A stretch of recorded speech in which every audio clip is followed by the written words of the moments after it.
या महाराष्ट्राला लागलेली महाविकास आघाडीची उकडून टाकायची असेल खेड तर पंकजा ताईंसाठी आपण सर करा मतदारसंघ बीड। पंकजा ताईंचं कामामध्ये फारच आहे स्पीड, मग का निवडून येणार नाही पंकजा ताईंसाठी बीड 13 तारखेला? म्हणजे निवडणुकीची तारीख आहे 13, निवडणुकीची तारीख आहे 13 आणि तुतारीचे वाजवा तुम्ही 12। महाराष्ट्राला लागलेली महाविकास आघाडीची उकळून काढायची असेल कीड, या महाराष्ट्राला लागलेली महाविकास आघाडीची उकळून टाकायची असेल खेड तर पंकजा ताईंसाठी आपण सर करा मतदारसंघ बीड। पंकजा ताईंचं काम करण्यामध्ये फार मोठं आहे स्पीड, पंकजा ताईंचं कामामध्ये फारच आहे स्पीड, मग का निवडून येणार नाही पंकजा ताईंसाठी बीड? माननीय नरेंद्र मोदीजी थोड्याच वेळात मंचकावर येणार आहे। देशाचा लाडका नेता आपल्या समोर येणार आहे। माननीय गोपीनाथ मुंडे यांच्या आठवणी आमच्या मनामध्ये आहे। गोपीनाथ मुंडे यांनी फार मोठं काम केलेलं आहे। या बीड जिल्ह्यासाठी, मराठवाड्यासाठी, महाराष्ट्रासाठी त्यांचं मोठं काम त्यांनी केलेलं आहे।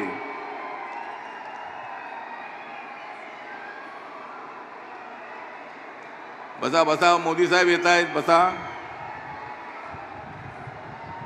तर या ठिकाणी मी आपल्याला एवढंच सांगतो, माननीय मुख्यमंत्री साहेब एकनाथ शिंदेजी आलेले आहेत, पालकमंत्री धनंजय मुंडेजी आहेत, आपल्या लाडक्या उमेदवार पंकजाताई गोपीनाथ मुंडे इथे उपस्थित आहेत, प्रीतमताई खासदार या ठिकाणी उपस्थित आहेत, बरेच आमदार या मंचकावर आणि नेते उपस्थित आहेत। मी आपल्याला हेच सांगण्यासाठी आलेलो आहे की हे लोक, मी मुख्यमंत्र्यांना विनंती करतो की या जिल्ह्यामध्ये चंदन सापडलेलं आहे, चंदनाचं जे स्मगलिंग आहे ते स्मगलिंग या जिल्ह्यामध्ये झालेलं आहे। माननीय मुख्यमंत्री साहेब कोण आहे त्यांना शोधून काढा। मुख्यमंत्री साहेब ते कोण आहे त्यांना शोधून काढा आणि त्यांना शोधून काढलं की तुम्ही त्यांना काढा।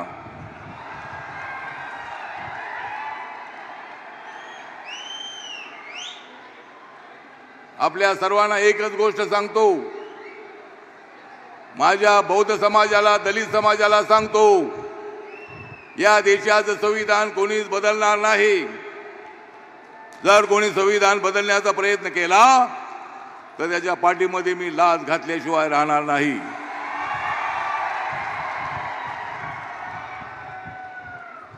या देशाचं संविधान ज्या लोकांनी बदललं तेच म्हणतायत की मोदीजी संविधान बदलणार आहेत। आपल्याला माहिती आहे की आपल्याला बाबासाहेब आंबेडकरांनी दिलेलं संविधान, संविधान सभेने बनवलेलं संविधान, ड्राफ्टिंग कमिटीचे चेअरमन म्हणून बाबासाहेब आंबेडकरांनी ड्राफ्टिंग कमिटीचा ड्राफ्ट जो होता तो डॉक्टर राजेंद्र प्रसाद पंडित जवाहरलाल नेहरू यांना सुपूर्द केला 26 नोव्हेंबर 1949ला। त्यांच्या तोंडातून उद्गार निघाले की बाबासाहेब आंबेडकर आपण या संविधानाचे खरे शिल्पकार आहात। आणि बाबासाहेब आंबेडकरांनी संविधानासाठी फार मोठे कष्ट घेतले। 26 नोव्हेंबर हा दिवस नरेंद्र मोदी यांनी देशामध्ये संविधान दिवस म्हणून पाळण्याचा आदेश दिला आणि साऱ्या शाळांमध्ये, कॉलेजमध्ये, ऑफिसेसमध्ये 26 नोव्हेंबर हा दिवस साजरा केला जातो। हे काँग्रेसला कधी आठवलं नाही। अरे तुमच्यासोबत आठवले असताना तुम्हाला आठवलं नाही तर तुम्हाला कधी आठवणार? तुम्हाला ते आठवलं नाही। बाबासाहेब आंबेडकरांना भारत रत्न देण्याचं तुम्हाला आठवलं नाही। बाबासाहेब आंबेडकरांचा फोटो जो आहे तो सेंट्रल हॉलमध्ये लावायचं तुम्हाला आठवलं नाही। बाबासाहेब आंबेडकरांच्या ठिकाणी संविधान लिहिलं रात रात्र जागून, 26 अलीपूर रोड दिल्ली, त्या ठिकाणी स्मारक बनवायला मी अनेक वेळेला तुम्हाला भेटलो, पण तुम्ही ऐकलं नाही. मोदीजी आल्यानंतर ताबडतोब त्या ठिकाणी सुंदर स्मारक बनवलं. डॉक्टर आंबेडकर फाउंडेशनच्या जागेवर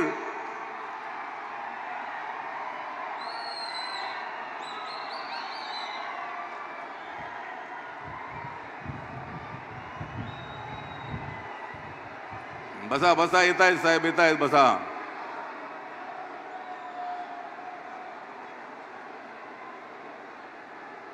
तर बाबासाहेब आंबेडकरांचं जी प्रतिमा होती, बाबासाहेब आंबेडकरांचं स्मारक त्या ठिकाणी doctor Ambedkar international centre Modi साहेबांनी बनवलं. मुंबईमध्ये मी तुम्हाला सांगतो, एकनाथ शिंदे साहेब इथं आहेत. बाबासाहेब आंबेडकरांचं हिंदू मिलच्या जागेची किंमत होती 3600 कोटी रुपयाची. त्या जागेवर माननीय नरेंद्र मोदी यांनी ती जमीन ताबडतोब दिली महाराष्ट्र सरकारला, आणि त्या ठिकाणी सुंदर अशा पद्धतीचं आंतरराष्ट्रीय दर्जाचं बाबासाहेबांचं स्मारक होतंय. बाबासाहेबांचा 450 फुटाचा पुतळा, भव्य पुतळा त्या अरबी समुद्राच्या ठिकाणी उभा राहणार आहे हिंदू मिलच्या जवळ. एवढी सगळी कामं करणारे नरेंद्र मोदी संविधान कसं बदलणार? मी तुम्हाला सांगतो की राहुल गांधी म्हणतायत की आरक्षण काढून घेणार आहेत. मोदी साहेबांनी अनेक वेळेला सांगितलेलं आहे की आरक्षणाला आमचा पूर्ण पाठिंबा आहे. बीजेपीने सांगितलं आमचा पूर्णपणे पाठिंबा आहे. चंद्रशेखर बावनकुळे साहेब सारखे सांगतायत की आरक्षण हे आमचं सर्वांचं आरक्षण आहे, त्याला आमचा पाठिंबा आहे. देवेंद्र फडणवीस सांगतायत की आमचा आरक्षणाला पाठिंबा आहे. एकनाथ शिंदेजी सांगतायत आरक्षणाला आमचा पाठिंबा आहे. आणि SC ST OBCचं जे आरक्षण आहे, या आरक्षणाला धक्का लागणार नाही.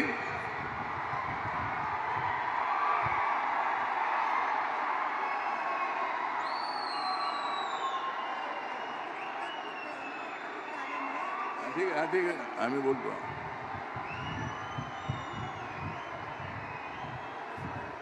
तर राहुल गांधी, मी हैदराबादवरून इथं आलो. काल मी तेलंगणामध्ये होतो. किशन रेड्डी त्या ठिकाणी तेलंगणाचे बीजेपीचे अध्यक्ष आहेत, त्यांच्या प्रचारासाठी मी हैदराबादमध्ये काल होतो. आणि त्या ठिकाणी मला माहिती मिळाली की तेलंगणामध्ये राहुल गांधी यांनी सांगितलेलं आहे, राहुल गांधी म्हणतायत की हे मोदी सरकार यांना 400 पेक्षा जास्त जागा मिळाल्या, इथे तुमचं आरक्षण काढून घेते. मी इलेक्शन कमिशनकडे तक्रार केलेली आहे.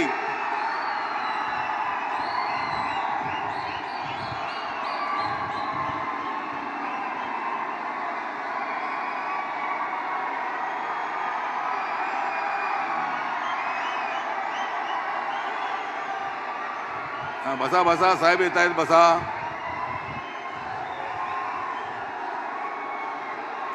मी इलेक्शन कमिशनकडे बंधू भगिनींनो तक्रार केलेली आहे की राहुल गांधी जाणीवपूर्वक नरेंद्र मोदी आणि आमच्या सरकारला बदनाम करण्याचा प्रयत्न करतायत. राहुल गांधी म्हणतायत की आरक्षण काढणार आहेत, त्यामुळे राहुल गांधींच्या भाषणांवरती बंदी आणावी. पुन्हा पुन्हा आरक्षण काढणार आहेत असे शब्द वापरले तर त्यांच्यावर कारवाई करावी, अशा पद्धतीची मागणी निवडणूक आयोगाकडे आपण केलेली आहे.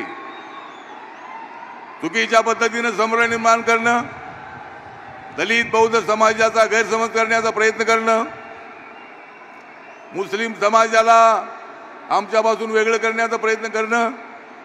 अरे नरेंद्र मोदींनी ज्या योजना राबवल्या, नरेंद्र मोदींनी राबवल्या, जनधन योजना, आवास योजना, उज्ज्वला योजना, आयुष्मान भारत योजना, अशा अनेक योजनांचा फायदा मुस्लिम समाजाला झालेला आहे. 10% आरक्षण जे दिले इकॉनॉमिकल सेक्शनचं, त्यामध्ये सुद्धा मुस्लिम समाजाला फायदा है। मेरा मुस्लिम समाज को नम्र निवेदन है कि कांग्रेस वाले तुमको भड़काने का काम करते रहते हैं। ये जो कांग्रेस के लोग हैं, राष्ट्रवादी के लोग हैं, ये लोग आपको भड़काने की कोशिश करते हैं। देखिए नरेंद्र मोदी जी सबका साथ सबका विकास का नारा देने वाले हैं। नरेंद्र मोदी जी सबको साथ में लेकर जाने वाले हैं। भारतीय जनता पार्टी की मुस्लिम फ्रंट है, उनकी मुस्लिम विंग है और बहुत सारे मुसलमानों को न्याय देने का काम मोदी जी ने किया है।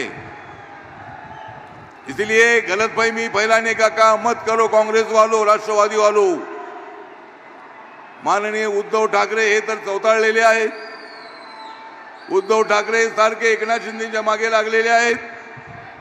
जर उद्धव ठाकरे तुम्ही एकनाथ शिंदेच्या मागे लागत असाल तर मी तुमच्या मागे लागल्याशिवाय राहणार नाही। पुन्हा पुन्हा तुम्ही अशा पद्धतीने चुकीचं बोलत असता। तुम्हाला आमदार सांभाळता आले नाही, तुम्हाला एकनाथ शिंदेना सांभाळता आलं नाही। ते म्हणत होते की आपण बीजेपी सोबत जाऊया, पण तुम्ही बीजेपीच्या पाठीमध्ये खंजीर खुपसलात आणि जो तुम्ही बीजेपीच्या पाठीमध्ये खंजीर खुपसला होता, एकनाथ शिंदेजी 40 नव्हे शिवसेनेचे 40 आणि अपक्ष 10 ते 50 आमदारांना घेऊन आमच्याकडे आले आणि त्यांना मुख्यमंत्री पदाची जबाबदारी दिली। नरेंद्र मोदींनी, अमित शहानी त्यांना मान्यता दिली आणि आज एकनाथ शिंदे विकासाचं काम करतायत। एकनाथ शिंदे गावागावामध्ये फिरतायत। घरात बसून ते राजकारण करत नाहीत। घरात बसणाऱ्यांना आता घरात बसवल्याशिवाय आम्ही राहणार नाही। या निवडणुकीमध्ये आम्हाला 40-45 पेक्षा जास्त जागा मिळाल्या पाहिजेत। ही बीडची जागा जी आहे ती बीडची जागा मी तुम्हाला सांगतो की जर तुम्हाला या ठिकाणी गोपीनाथ मुंडे साहेबांची आठवण ठेवायची असेल तर प्रीतमताईंनी तर चांगलं काम केलेलंच आहे, पण पंकजाताई या गोपीनाथ मुंडे यांची लेक आहे आणि गोपीनाथ मुंडे यांच्या मुलीला तुम्हाला प्रचंड मतांनी निवडून द्यायचं आहे। माझ्या पक्षाचे आमचे पप्पू कागदे या ठिकाणी आहेत। आपला बौद्ध समाज, दलित समाज, मातंग समाज, चर्मकार समाज या सर्व समाजाला 13 तारखेला म्हणजे निवडणुकीची तारीख आहे 13, निवडणुकीची तारीख आहे 13 आणि तुतारीचे वाजवा तुम्ही 12।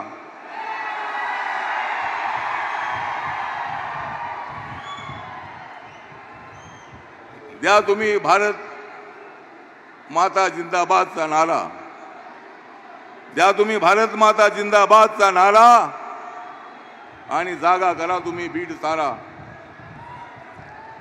आपल्याला हे सगळं काम करायचं आहे। सर्व जाती जमातींना घेऊन जाणारे मुंडे साहेब होते। माझ्या बरोबर गोपीनाथ मुंडे साहेबांचे फार जवळचे संबंध होते।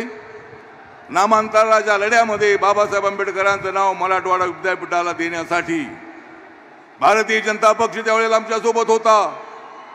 आम्ही भाजपसोबत नव्हतो, पण बाबासाहेब आंबेडकरांच्या नावासाठी भारतीय जनता पार्टी, प्रमोद महाजन, गोपीनाथ मुंडेजी हे सगळे जेलमध्ये गेले होते नामांतरासाठी। त्यामुळे त्यांचं मी आभार व्यक्त करतो की बाबासाहेब आंबेडकरांचं नाव जे मराठवाडा विद्यापीठाला मिळालेलं आहे त्याच्यामध्ये बीजेपीचा सुद्धा फार मोठा वाटा आहे।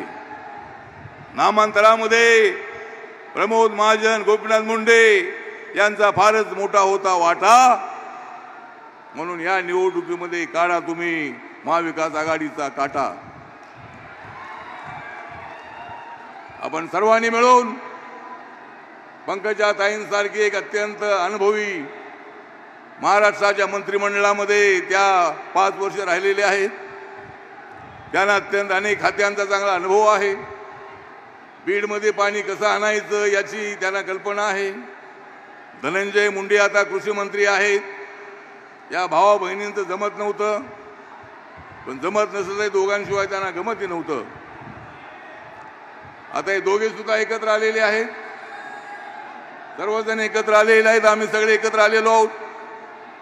त्यामुळे आपल्याला एक गोष्ट लक्षात ठेवायची आहे, ही जी निवडणूक आहे, निवडणूक आपली अत्यंत महत्त्वाची निवडणूक आहे। या निवडणुकीमध्ये नरेंद्र मोदींना तिसऱ्यांदा प्रधानमंत्री बनवायचं आहे। देशातला दलित समाज मोठ्या संख्येने त्यांच्या पाठीशी उभा आहे। मागच्या निवडणुकीमध्ये 303 जागा बीजेपीला आणि एनडीएला 329 जागा होत्या। या वेळेला बीजेपीच्या 370 आणि आपणाला एनडीएच्या 400 पेक्षा जास्त जागा निवडून आणायच्या आहे।